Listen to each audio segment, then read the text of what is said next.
Ayan, good morning. Update tayo sa sasakyan. Yung huling video ko na unang pagkikita, ito na siya. Ayan. Ayan, pinainit ko yung makina, pinandar ko. Ayan, kasi tahimik nung buhay ko. Dahil tahimik ang buhay ko rito.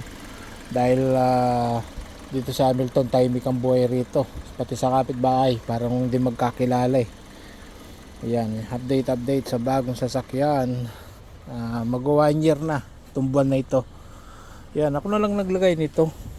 Yan, itong mga kuwan na ito, tsaka itong visor, tsaka yan, sticker, eto, tsaka itong mga sa pintuan, ito sticker sa takip ng Petron. Yan, yan yung mga sticker yung Jesus. Yan, yung mata, yan, solar yan. Tapos ito, linagay ko na rin to. Tapos yun ito importante, pogi. Di ba? Ito mas importante ito. Jesus save my life. Ayan, ayan mga sticker. Yan, ako na lang naglagay niyan. At saka yun dito. Ito, ako naglagay niyan, pati mga design na yan. Katapos ito, mga leather. Yan, ako na lang bumili niyan. Katapos ito, ano ito, dating CD, katapos pina-Android ko siya na LCD. Dati walang camera ito sa likod pag sa reverse. Ngayon pina-LCD ko siya. Katapos meron na rin siyang reverse camera. Ito siya. Yan ang reverse camera niya.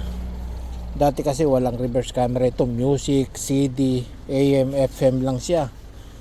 Kaya yan.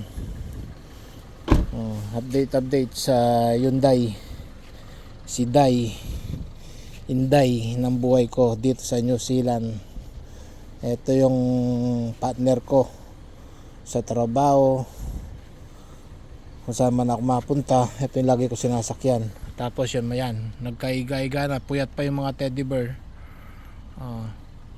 Itong bibi naka-smile pa, solar din yan. Yan, yung mata, solar yan. Tapos ito, yan, ako na lang naglagay niya, dati wala kasi siya eh. Mabusisi ako kasi sa sasakyan. Gusto ko ma-format, may design kahit paano. Ito, nung kinuha ko ito, walang rain visor. Kapag umuulan, di mo mabuksan yung bintana, kaya linagyan ko rin ito. Ayan, apat yan, magkabilaan lahat ng pintuan. Ayan siya. Tapos yan, agila. At pinapainit natin yung makina. Tapos na ako nag-check ng oil, lahat nag-check na. Kaya pinapainit na lang. Ayan yung sa video ko, yung yung unang pagkikita. Ngayon, second review. Tagal bago ko na-i-post tong sasakyan na ito. Pero ngayon ito na, second review na siya. Pangalawang post na ni Hyundai.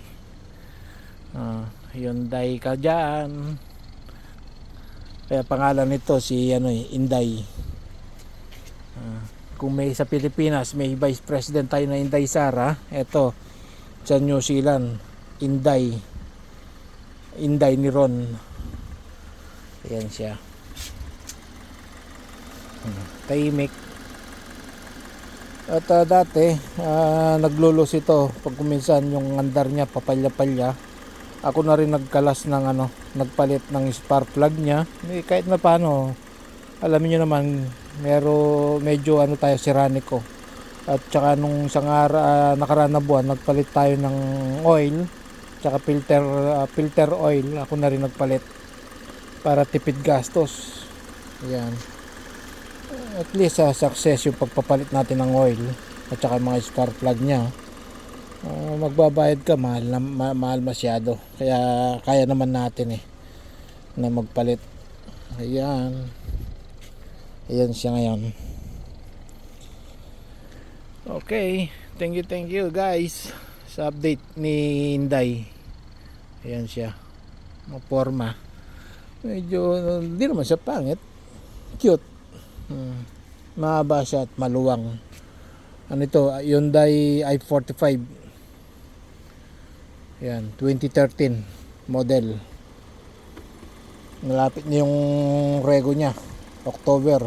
Matagal pa. Ayan siya. Okay guys, thank you.